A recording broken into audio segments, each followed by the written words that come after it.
connexes mais différentes. Et moi, en tout cas, ça m'a amené à aller surtout dans les colloques qui n'étaient pas tout à fait liés au domaine spécifique dans lequel j'étais, mais j'ai découvert autre chose et je me suis dit, je pourrais regarder mes propres données de thèse de cet angle-là et essayer d'en extraire autre chose. Et juste ça, par exemple, c'était en parlant avec des gens qui s'intéressaient aussi à la langue, mais qui avaient un autre cadre théorique. Donc, moi, en tout cas, à l'intérieur encore de l'université, j'ai l'impression que c'est en essayant de tisser des liens avec des gens qui ne sont pas seulement à l'intérieur du laboratoire, mettons, mais qui sont à l'extérieur. Et j'ai l'impression qu'à travers des conférences ou des congrès, c'est plus facile à faire. Ouais.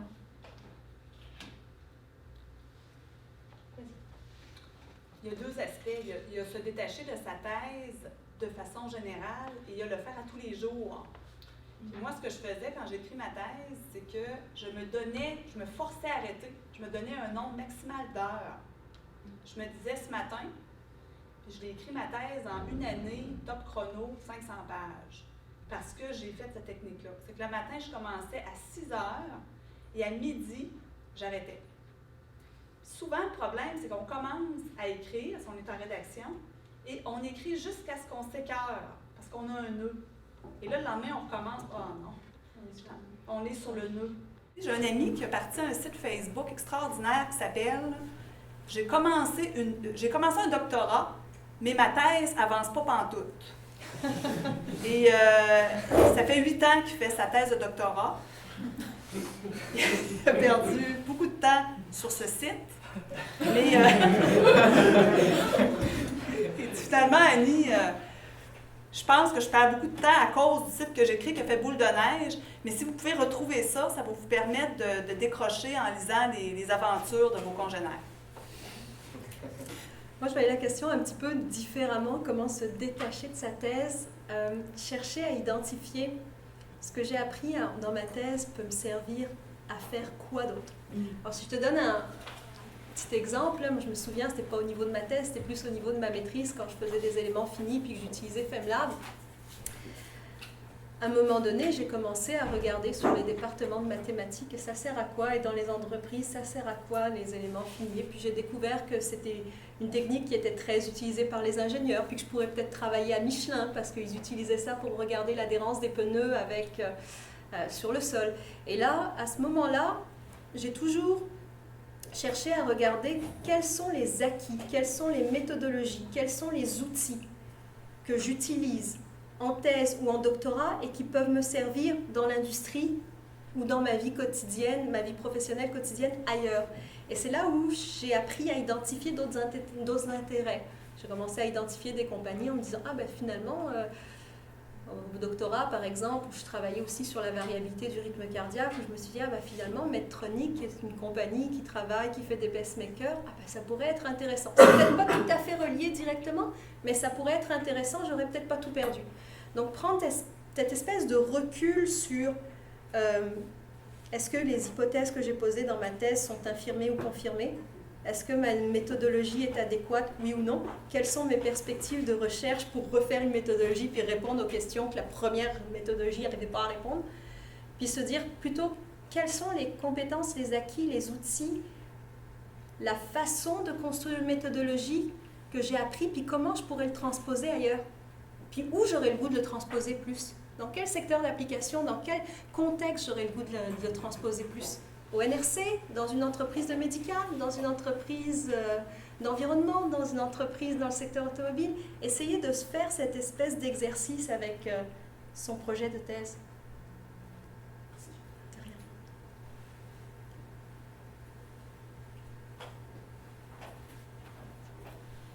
Autre question, impression. Commentaire. Est-ce qu'on peut... Bon, moi, je vous remercie pour vos 3 présentations qui étaient quand même vraiment différentes les unes de l'autre. C'était bien d'avoir un large panel quand même sur ce point de vue-là. Je vous ai bien rentré en détail sur votre évolution et vos choix, et ça, j'ai beaucoup aimé. Je suis trop de ça. Merci.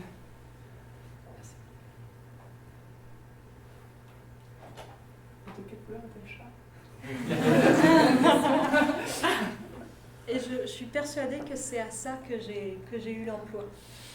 Honnêtement, là, parce qu'ils se sont... Un des deux, un était le VP vente et marketing, celui qui allait devenir mon supérieur hiérarchique. L'autre, j'étais convaincue que c'était le monsieur des ressources humaines. Et en fait, c'était le PDG de l'entreprise. Et ils se sont regardés et je suis persuadée qu'à ce moment-là, ils se sont dit, on va lui donner sa chance. Pourquoi ? Mais l'humour, ça aide toujours. Hein. Ça, c'est un élément, même là, dans le rôle de directrice générale pour les résolutions de conflits. L'humour, ça aide toujours à désamorcer. Fait que si à un moment donné, vous voulez perdre du temps, là, PhD Comics, là, allez chercher quelques jokes, puis peaufinez votre humour.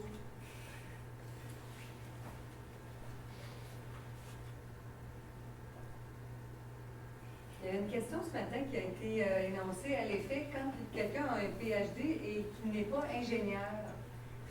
Est-ce que ça peut avoir, quand on demande toujours à être membre de l'ordre des ingénieurs, est-ce que ça peut être un obstacle majeur? Oui et non, ça dépend vraiment des entreprises.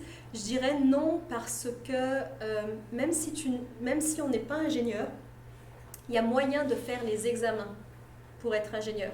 En fait, lorsqu'on est ingénieur d'une université québécoise, on ne fait pas les examens d'aptitude, on fait juste un examen professionnel basique. Et puis là, on a notre juniorat direct parce que les programmes sont vérifiés. Mais si on a un diplôme de maîtrise en physique, de doctorat en physique, on est en mesure de se qualifier comme étant ingénieur. Et là, on a juste des examens de physique professionnelle à faire de disciplines. Donc souvent, les industriels ne se limitent pas quand c'est demandé. Vraiment, ils suggèrent ça. Autrement, le 3/4 du temps, ils disent au lieu de mettre ingénieur, on va mettre physicien. Et puis, ça règle la problématique. Là.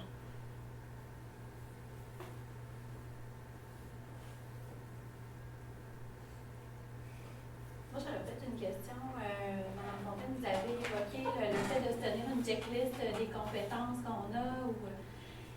En vous écoutant, j'avais l'impression que c'était un peu en étant en emploi que vous avez pris conscience des nombreuses compétences que vous aviez développées au cours de vos études doctorales. Puis c'est peut-être des fois difficile, quand on est dedans, d'avoir ce regard, cette distance-là sur les nombreuses compétences qu'on développe au cours de nos études. Est-ce que ça s'est avéré, cette observation-là, dans votre cas? Est-ce que c'est difficile, quand on a le nez collé dessus, quand on est dans l'expérience doctorale, de prendre conscience de toutes les compétences qu'on a, de tout ce bagage qu'on a?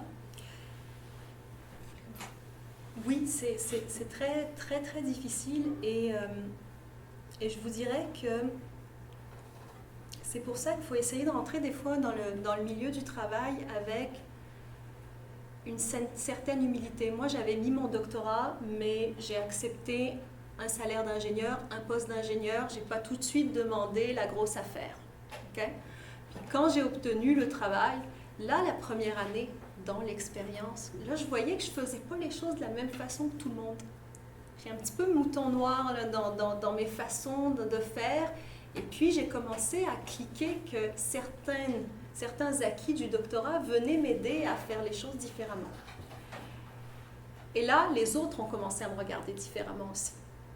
Mes patrons ont commencé à me regarder différemment en se disant « On a recruté un docteur, je me le suis fait dire comme ça, on t'a recruté, t'es docteur, tu nous as fait en développement des affaires, ce que personne ne m'a fait en 10 ans, ça fait 1 an que t'es là. » Et à partir de ce moment-là, là, vous avez le levier pour la négociation.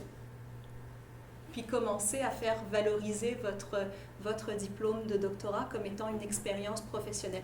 Par contre, j'ai fait comme madame ici, j'ai vraiment toujours mis mon doctorat, ma maîtrise, dans la section expérience professionnelle dans mon CV. Et au niveau du CV, j'ai toujours essayé de ne pas mettre des compétences, mais plutôt mettre des résultats. Ça change la donne. Mettre par exemple responsable des ventes au Canada et aux États-Unis, ça ne dit rien. Mettre accroissement des ventes de 175% au Canada et de 52% aux États-Unis, ah ben là, ça devient tout de suite plus accrocheur. Au niveau du doctorat, il faut aussi que vous essayiez de trouver vos résultats. Là, je m'éloigne peut-être un peu de la question, mais les résultats que vous avez eus au doctorat, et les résultats que vous avez eus au doctorat, ce n'est pas forcément le nombre d'articles. C'est pas forcément le nombre d'articles. C'est des fois les méthodologies que vous avez été mises en place, c'est pas forcément le nombre d'articles. Il faut essayer de sortir de cette image académique. peut-être des fois essayer de parler avec des gens justement qui ont passé par là pour avoir du recul. Moi, ça a été une chance là, dans ma vie là, d'avoir quelques mentors qui sont passés par là et qui avaient du recul sur mes acquis et qui pouvaient m'aider à le reformuler d'une façon plus convaincante. Donc ça... Moi, je vous dirais qu'on se rend compte des compétences qu'on est allé chercher lorsqu'on rencontre un os. C'est-à-dire que lorsqu'on commence dans un emploi, souvent, on a la vision très idyllique que tout va bien. Puis je trouve ça intéressant que mes voisines voient déjà que des fois, c'est assez compliqué quand on rentre dans un nouveau milieu puis on s'adapte assez rapidement. Dans un emploi de direction générale, par exemple, souvent, les premières années, après 3 ans, il y a un rythme. Il y a souvent une confrontation des pouvoirs entre le conseil d'administration et le directeur général, par exemple. Et le temps qu'un directeur général assoit son pouvoir, parce qu'il y a des games, il faut avoir du sens politique, souvent, ça prend quelques années et on rencontre certains os avec le temps. Et c'est là qu'on se rend compte à quel point, comme personne résiliente et persévérante, on peut aller beaucoup plus loin. Et c'est là qu'on se rend compte que les années qu'on a mis à rédiger des thèses, à écrire des articles, à chercher, faire des essais, des erreurs, c'est utile parce qu'il faut traverser des périodes difficiles. On n'est jamais seul.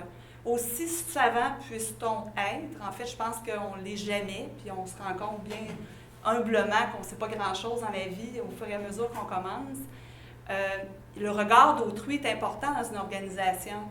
Et on peut déranger, effectivement, on peut sortir de la boîte, on peut déranger des manières de faire. Dans mon organisation, à un moment donné, j'ai voulu restructurer ma comptabilité, mais j'avais une personne qui était là depuis 25 ans, qui ne voulait pas changer ses méthodes de travail. Donc, c'est sûr qu'on arrive avec des regards neufs et ça confronte et ça crée aussi des embûches. Donc, le personnel, la gestion du personnel est ce qui prend 80% de l'énergie dans une organisation. Mais pour passer à travers ça, ça prend énormément de résilience et de la gestion de nos propres émotions, d'arriver le soir à la maison et de se dire ce matin, je suis allée au bureau, puis les 10 membres de mon équipe m'ont regardé comme un chien de faïence. Parce que la veille, j'ai dû congédier quelqu'un parce que j'ai perdu une subvention. Donc, je suis un être humain moi aussi, mais quand ça va pas bien, souvent on s'en prend au capitaine. Et ça arrive. Ça arrive avec le temps, ça arrive, c'est très logique aussi, de la même façon qu'un recteur d'université est souvent la personne qu'on va viser. Donc, vous allez, veut pas, tomber dans des postes de responsabilité et de pouvoir aussi sur d'autres gens. Vous allez gérer du personnel et vous allez vous retrouver dans des situations où, malgré votre bonne volonté, votre grande intelligence, vous avez des êtres humains autour de vous et vous devez gérer l'humain. Il y a les perceptions aussi qui peuvent être négatives. On ne contrôle pas les problèmes d'interprétation. C'est ça qui est la racine de beaucoup de conflits. Donc, ce que vous développez actuellement, votre capacité de vous confronter vous-même et d'aller au-delà d'un problème que vous voyez, votre grande résilience, c'est là que vous allez vous rendre compte que c'est très utile pour vous dans l'exercice de vos fonctions.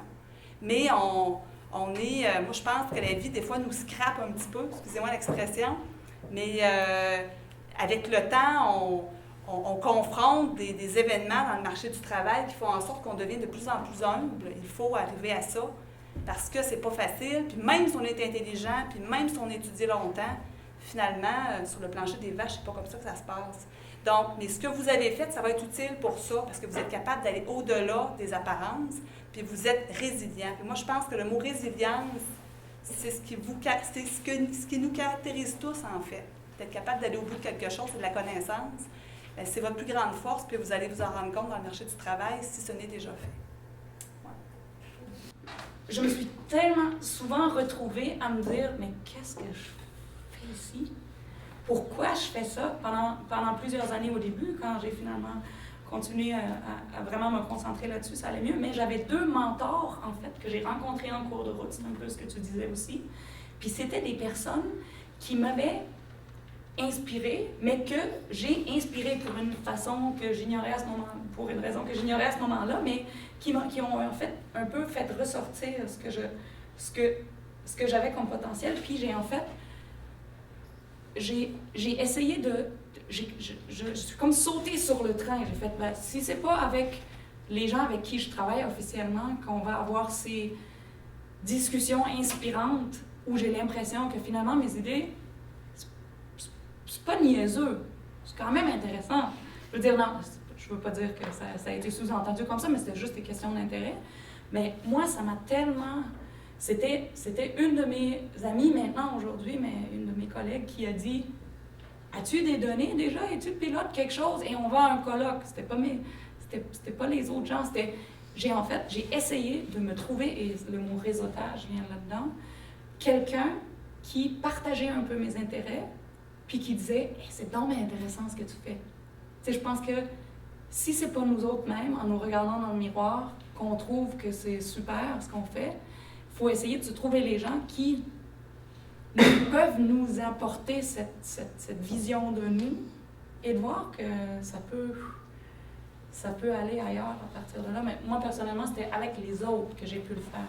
J'ai pas pu le faire tout seul. Je me faisais pas confiance. Je me disais, let's get it over with. T'sais. Puis à un moment donné, on va voir ce que je fais. Au pire, je retourne enseigner. C'est ça. Mais c'est vraiment par là. J'ai l'impression que ça peut peut-être aider. C'est peut-être pas parce que maintenant ça va pas que c'est pas comme prendre une autre rue, là. Ouais. En fait, moi je pense, Clara, que c'est tout à fait normal que dans un doctorat, il y a une grande période où ça va pas. Ça a été la même chose.